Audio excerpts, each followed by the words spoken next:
Fala galera, tudo bem com vocês? Professor Diego Fares, mais uma vez aqui na área para mais uma aula de Química de revisão para a prova do Enem. E hoje nós vamos trabalhar, gente, uma temática que também é fundamental na prova do Enem. Aliás, tudo que nós estamos vendo nessa sequência de aulas, gente, é absolutamente fundamental. Por quê? Porque eu estou pegando só aquilo que é mais importante, aquilo que mais cai, aquilo que você precisa ir para a prova do Enem sabendo na ponta da língua, ali sabendo muito bem, né? Tudo informação bem batida aí na tua cabeça para que você consiga arrebentar.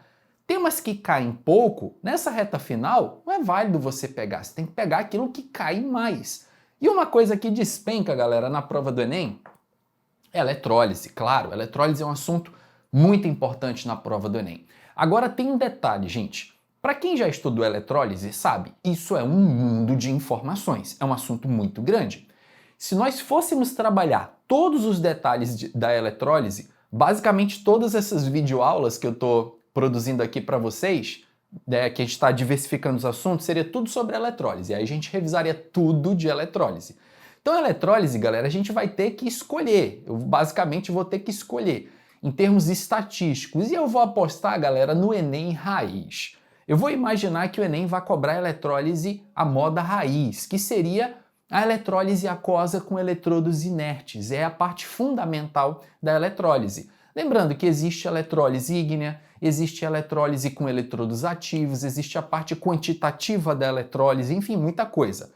Mas vamos fazer uma aposta nessa questão da eletrólise formato raiz. A eletrólise ali mais conteudista, que é o que a prova do Enem vem se tornando cada vez mais conteudista, e há algumas aplicações que eu posso citar para vocês também, tá?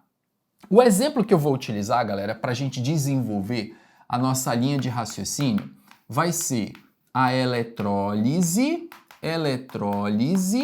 aquosa do cloreto de sódio. Então nós vamos fazer a eletrólise aquosa do cloreto de sódio, desenhando o recipiente, como ocorre a eletrólise, oxidação, redução, positivo, negativo, ânodo, cátodo, semi-reações, equação global, enfim, a gente vai pegar um ponto, mas vamos destrinchar com bastante detalhes, legal? Bom, galera, para você fazer a eletrólise aquosa do NaCl, você vai precisar de uma cuba eletrolítica. A cuba eletrolítica nada mais é onde o local que vai acontecer a eletrólise. Na eletrólise aquosa do NaCl, nós iremos utilizar eletrodos inertes, que podem ser barras de grafite. Então vou colocar aqui 2 barras de grafite para serem os nossos eletrodos. Nós vamos precisar de uma fonte de energia externa, porque a eletrólise é um processo não espontâneo, ela precisa de energia para acontecer. Essa fonte de energia externa pode ser uma pilha ou uma bateria, qualquer um dos dois, tá? Ou você pode ter aquela simbologia lá dos geradores da física, tá? Aqui eu vou fazer o desenho da pilha para ficar o mais didático possível, tá? Para que todos entendam da melhor forma possível. Obviamente que na prática, com uma pilhazinha dessa, você não vai conseguir fazer a eletrólise, tá? Mas a ideia aqui, gente, em reta final, não é complicar, é facilitar, é entender o contexto. Então vocês viram que eu desenhei ali o símbolo da pilha, uma bateriazinha, tem um polo negativo e um polo positivo. Aí eu vou conectar um cabo aqui e outro cabo aqui, beleza? E aqui dentro, gente, nós vamos ter então uma solução aquosa de NaCl. Já que a eletrólise é a eletrólise aquosa do NaCl, nós vamos ter uma solução aquosa de NaCl, combinado?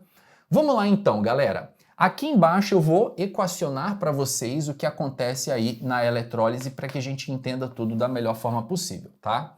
Então, quando a gente fala em eletrólise aquosa, a primeira coisa que a gente tem que pensar é o NaCl sofrendo então esse processo de dissociação, tá?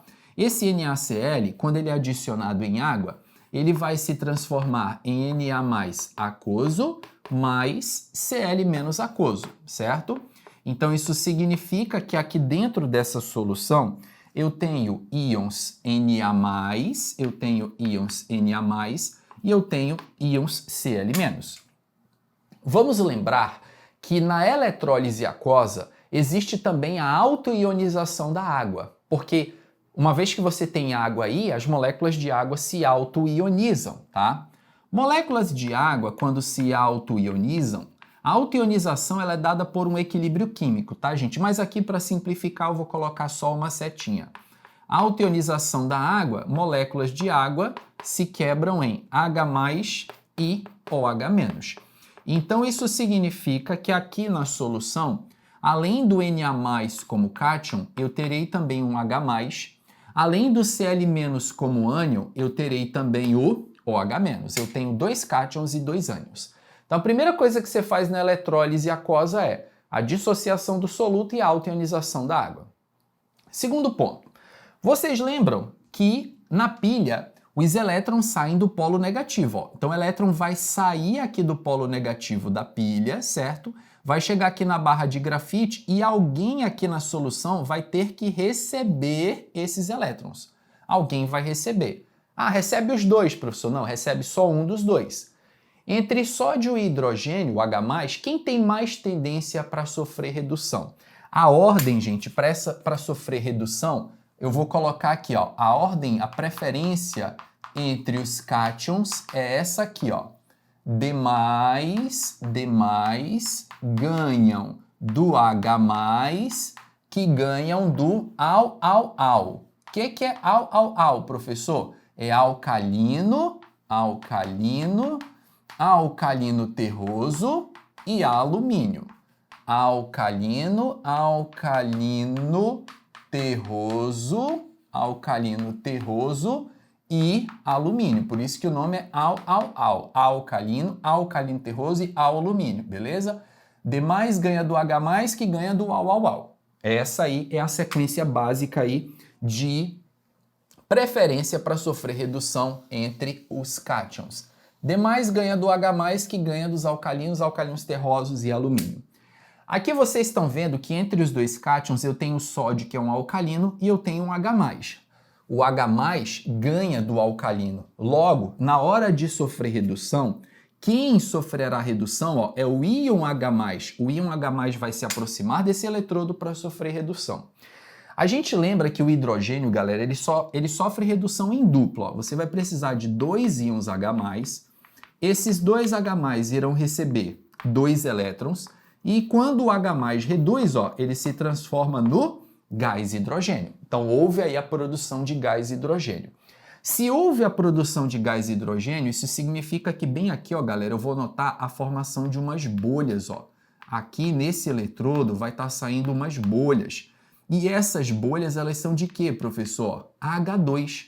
Está saindo gás hidrogênio aí desse eletrodo, ok? Do outro lado, é o polo positivo da pilha. O polo positivo, ó, é um polo que puxa elétrons. Se ele puxa elétrons, ele força alguém aqui a sofrer oxidação, ó, a perder elétrons, esses elétrons virem para o polo positivo da pilha ou do gerador. Entre Cl- e OH-, quem tem mais tendência para perder elétrons? Vamos lembrar que na eletrólise aquosa, sempre os cátions são as espécies que vão receber, que em tese tem deficiência de elétrons, e na eletrólise os ânions eles vão perder elétrons porque em tese eles têm excesso de elétrons, eles podem perder, tá? Entre Cl- e OH-, quem tem mais tendência para oxidar? Vamos aqui comigo, ó. Nos ânions. Nos ânions, a ordem é: os ânions não oxigenados, têm maior preferência que a hidroxila, e a hidroxila tem maior preferência que os ânions oxigenados e fluoreto. Essa aqui é a sequência de oxidação dos ânions. Os ânions não oxigenados têm mais preferência em sofrer oxidação que a hidroxila, que tem mais preferência que oxigenados e fluoreto. Aqui vocês estão vendo que eu tenho o cloreto e a hidroxila. O cloreto, ele é um ânion não oxigenado, então ele tem preferência sobre a hidroxila. Logo, o que vai acontecer aqui, ó, gente, é que o íon Cl-, ele vai se aproximar aí desse eletrodo para sofrer o processo de oxidação. Vamos lembrar que o íon cloreto, assim como os halogênios, os caras da família 7A, eles vão oxidar também sempre em duplo. Ó. Eu vou pegar aqui 2 íons Cl- e vou juntar. Quando eu junto 2 íons Cl-, eu produzo Cl2, que é o gás cloro, com a liberação de 2 elétrons. Então, quando o cloreto oxida, a gente produz o gás cloro. Ora, Se produzimos gás cloro, significa que desse lado aqui, ó, nesse eletrodo, eu vou notar a formação de bolhas, e essas bolhas, elas são de gás cloro. Então, de um lado eu estou formando gás hidrogênio, do outro lado eu estou formando gás cloro, ok? Bom, se eu somar essas 4 equações, eu terei a equação global.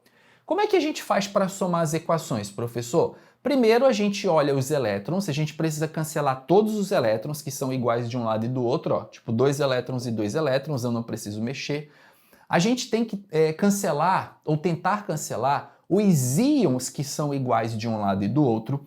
E se vocês repararem aqui, ó, eu tenho 2 Cl- aqui, ó, e aqui tem 1 Cl-, então eu vou multiplicar essa equação por 2 para cancelar o Cl-. Aqui eu tenho 2H+, e aqui só tenho 1H+, ó, então eu vou multiplicar essa equação da água por 2 para cancelar o H+. E é isso, gente. Técnica de cancelamento. E aí você vai e corta tudo que está igual de um lado e do outro, ó. Elétron direita, elétron esquerda. H+, corta com H+. Cl- corta com Cl-. Prontinho. O que sobrou aqui do lado esquerdo? Ó? Do lado esquerdo sobrou 2Na, ok? Mas do lado esquerdo sobrou 2H2O. Do lado direito, galera, sobrou 2Na+ com 2OH-. Se você quiser escrever separado, não tem problema, porque é uma base forte, ela vai estar dissociada na água.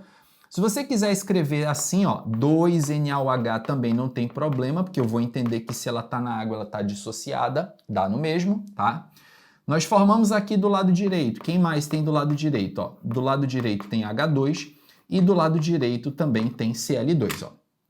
Essa é a equação global aí da nossa eletrólise. Professor, mas cadê o cátodo, do ânodo, do polo positivo, negativo e tudo mais? Bom, vocês lembram da aula passada que eu mostrei para vocês um macetezinho e agora, gente, reta final, as dicas que podem ajudar lá na hora a lembrar são boas. Eu tinha falado para vocês na aula passada da pilha do Mano D, lembram? Quando você está fazendo uma questão de eletrólise, eu sugiro que você lembre o pão, ó, o pão. Pão com acento fechado, ó, pão. Na eletrólise, esse macetezinho só vale para eletrólise, tá, gente? Na eletrólise, o polo positivo é o ânodo da eletrólise, onde ocorre o processo de oxidação. Na eletrólise, o polo positivo é o ânodo, onde ocorre o processo de oxidação. Esse macetezinho aqui, gente, só vale para eletrólise, tá? Você só pode usar pão para eletrólise, não vai usar pão para pilha, senão vai dar errado, ok? Bom, positivo ânodo, oxidação. Quem está sofrendo oxidação aqui? Professor, oxidação é perder elétrons, ó. É o Cl- aqui que está perdendo os elétrons. Pois bem, se essa equação é a reação de oxidação, essa equação está ocorrendo no polo positivo e o polo positivo é o ânodo da eletrólise, ó. A outra equação que é de redução é o contrário, né? Se aqui é redução, obviamente seria polo negativo, então seria o cátodo da minha eletrólise. Portanto, vocês estão vendo que o cloro ele está sendo produzido no polo positivo, ó. Esse aqui seria o polo positivo da nossa eletrólise e o polo positivo, ó, é o ânodo da eletrólise. Consequentemente, aqui, ó, é o polo negativo seria o cátodo da nossa eletrólise. Observem um detalhe, gente, isso não é coincidência. Na eletrólise, o polo positivo da eletrólise, ele se conecta com o positivo do gerador. É sempre assim, tá? O negativo da eletrólise, ó, conectando com o negativo do gerador. Isso não é uma coincidência, ok? Nós produzimos gás hidrogênio e gás cloro e na solução foi produzido NaOH. NaOH é uma substância de caráter alcalino. Então lembre-se que à medida que essa eletrólise vai acontecendo, o meio vai ficando básico. Então, se você utilizar ali um indicador ácido-base, tipo fenolftaleína, alguma coisa do gênero, no caso da fenolftaleína, em meio básico ela vai adquirir uma coloração rosa, avermelhada, que é a cor característica da fenolftaleína em meio alcalino. Essa, gente, é a equação do NaCl. Vocês perceberam o seguinte, que na hora de fazer a redução, eu escolhi o Cl-. Só para fechar a aula, eu gosto de dar uma dica aqui para vocês, ó. caso você escolha, não nessa questão aqui, tá, gente? Em outra ocasião. Mas caso quem vá oxidar seja a hidroxila, a equação de oxidação da hidroxila, gente, é essa aqui que é fixa, ó, tá? 2OH- se juntam para formar água, meio de O2, mais 2 elétrons. Essa equação aqui que eu estou escrevendo, você vai usar caso a escolha, a prioridade de sofrer oxidação seja da hidroxila, tá bom? Se for a hidroxila, só para lembrar com vocês, a equação de oxidação seria essa aqui, beleza? Professor, mas como é que isso aqui vem aparecendo nas provas mais atuais do Enem? Ó, vou deixar uma sugestão de vídeo aqui para vocês darem uma olhada. Não esqueça de deixar o like antes de ir para a sugestão que eu estou deixando aqui ao lado. E daqui a pouco eu volto com vocês para a gente dar sequência à nossa super revisão de Química. Abraço a todos e até a próxima. Valeu!